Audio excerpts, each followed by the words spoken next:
তওবা করতে হবে। আমার আপনার নবী, আমার আপনার আদর্শ বিশ্বনবী মুহাম্মদুর রাসূলুল্লাহ সাল্লাল্লাহু আলাইহি ওয়াসাল্লাম, যার কোনো গুনাহ নাই, তিনিও ৭০ থেকে ১০০ বার পর্যন্ত তওবা করতেন। এই জন্য ভাইরা আমার, বন্ধুরা আমার, বেশি বেশি খাঁটি দিলে ইখলাসের সাথে তওবা করতে হবে।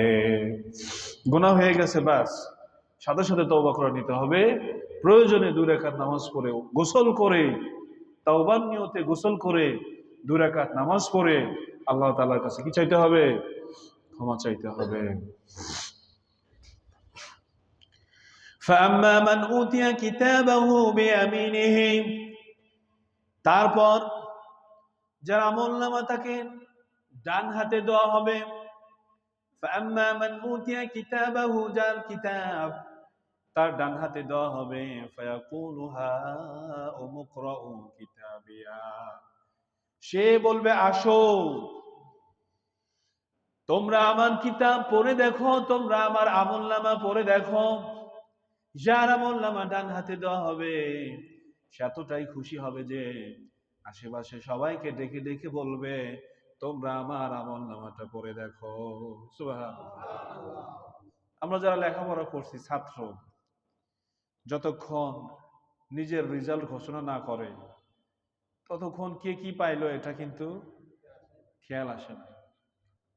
যখন নিজের রেজাল্টটা ঘোষণা হয় এবং ভালো রেজাল্ট হয়, তখন কিন্তু সারা একজনের খবর নেয়। তো যার আমলনামা ডান হাতে দেওয়া হবে সে তো মহা খুশি। সে আশেপাশের লোকজনকে বলবে, দেখো আমার আমলনামা তোমরা পড়ে দেখো। সুবহানাল্লাহ। ইন্নী যানানতু আন্নী মুলাকিন হিসাবিয়া, নিশ্চয় আমি মনে করেছিলাম, আমার বিশ্বাস ছিল অবশ্যই আমি হিসাবের সম্মুখীন হব। আমি কি হব? মহান রবের সামনে হিসাবের সম্মুখীন হব। এই জন্য আমি আমার আমলগুলোকে সুন্দর করেছি। আমি আমার আমলগুলোকে সুন্দর করেছি, আমার আমলনামাকে আমি সুন্দর করেছি। আমার ধারণা ছিল অবশ্যই আমি হিসাবের মুখোমুখি হয়ে যাব। ফাহুয়া ফি ঈশাতির রাদিয়া, সুতরাং সে সন্তোষজনক জীবন লাভ করবে। ফি জান্নাতিন আলিয়া, সে সুউচ্চ জান্নাতে অবস্থান করবে। সুবহানাল্লাহ।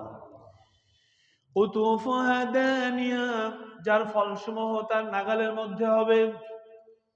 আজ দুনিয়ার জিন্দেগিতে দুনিয়ার ফলমূলগুলো, জান্নাতের ফলমূলগুলো দুনিয়ার ফলমূলগুলোর অনুরূপ হবে, সাদৃশ্য হবে, একই রকম দেখতে লাগবে, আকার আকৃতিতে বড় হবে, স্বাদে বড় হবে, কিন্তু সেগুলো সাইজ কিন্তু, আকৃতি কিন্তু, শেপ কিন্তু এরকম একই রকম হবে।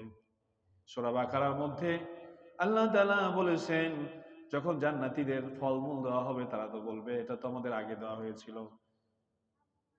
এটা তো আমাদের আগে দেওয়া হয়েছিল। তার মানে দুটো ব্যাখ্যা আসছে। কেউ কেউ বলতেছেন যে জান্নাতের ফলমূল মানে দেখে মানুষ চিনবে, এটা বড়ই, এটা আপেল, এটা কমলা, এরকম চিনবে।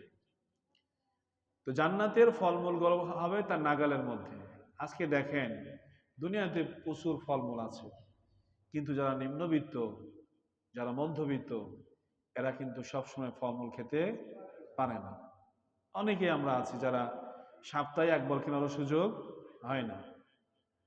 আবার অনেকে কেজি কেজি ১,০০০ টাকা কেজি আপেল হলেও সে কিনে নিয়ে যাচ্ছে, টাকা আছে, বাসা ভাড়া পাচ্ছে, টাকার অভাব নাই, যে দামে বলতেছে ওই দামে নিয়ে আসছে।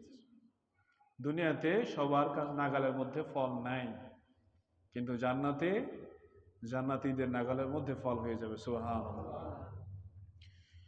কুলু ওয়াশরাবু হানিয়াম বিমা আসলাফতুম ফিল আইয়ামিল খালিয়া,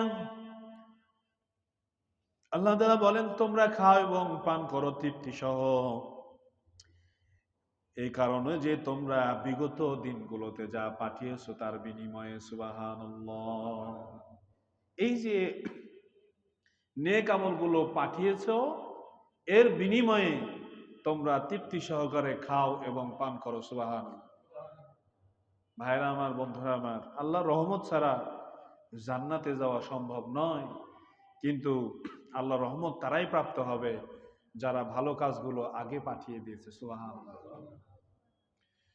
সূরা ফাজরের মধ্যে আল্লাহ বলেছেন, ইযা দুক্কাতিল আরদু দাক্কান দাক্কা, যখন পৃথিবী চূর্ণ বিচূর্ণ হবে, ওয়াজাআ ওয়াজিয়া রাব্বুকা ওয়াল মালাকু সাফফান সাফফা, এবং তোমার রব এবং ফেরেশতারা উপস্থিত হবে, হাজির হবে সারিবদ্ধভাবে। ওয়াজিয়া ইয়াউমাইযিন বিজাহান্নাম, জাহান্নামকে উপস্থিত করা হবে। ইয়াউমাইযিন ইয়াতাযাক্কারুল ইনসানু ওয়া আন্না লাহু যিকরা, সেদিন মানুষ স্মরণ করবে, চিন্তা করবে, কিন্তু সেই চিন্তার কি উপকার হবে, কি ফায়দা হবে, সেই দিন মানুষ চিন্তা করবে, স্মরণ করবে।